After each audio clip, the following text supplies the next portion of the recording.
तहफ़्फ़ुज़ देने के लिए जो इक़दामात हैं ख़वातीन को, चाहे वो घर में हैं या बाहर हैं,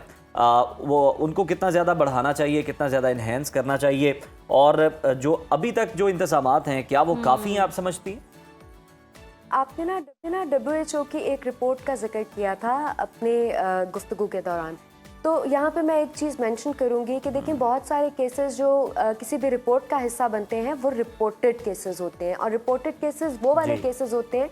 कि जिनके अगेंस्ट आवाज़ उठा दी जाती है। आए दिन हमारे माशरे में या दुनिया के हर माशरे में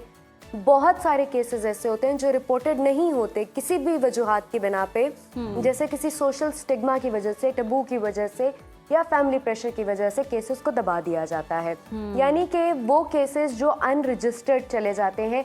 हर खातून दुनिया में, हर खातून जिंदगी में किसी ना किसी अपने मरहले पे कम से कम एक मर्तबा जो है वो वायलेंस का शिकार हुई है, एक दफ़ा हरासमेंट का शिकार हुई है।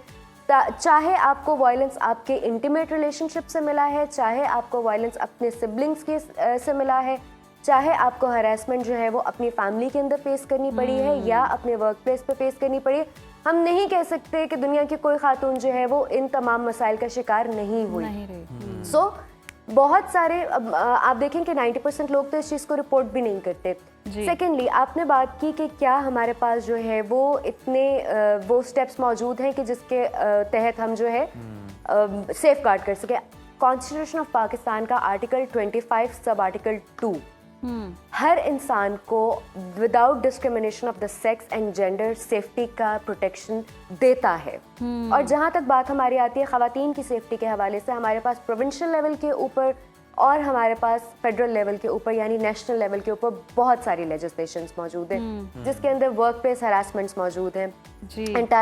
उसके अगेंस्ट जो है हमारे पास प्रोटेक्शंस मौजूद हैं। हमारे पास डोमेस्टिक वायलेंस के अगेंस्ट भी लेजिस्लेशन मौजूद है, यानी एक औरत अगर घरेलू तशद्दुद का शिकार हो रही है, और तशद्दुद का मतलब ये नहीं है कि आपने उसको मारा है, निशान पड़ गया है तभी वो तशद्दुद कंसिडर होगा। तशद्दुद का वाज़ेह मतलब ये है कि आपने उसको किसी किस्म का इमोशनल डैमेज दिया है, गालम गलोच की है, जहनी दबाव दी है, गलत अल्फाज इस्तेमाल किए हैं, तानाजनी की है उसके साथ, या फिर आपने उसको किसी भी हवाले से बुलिंग की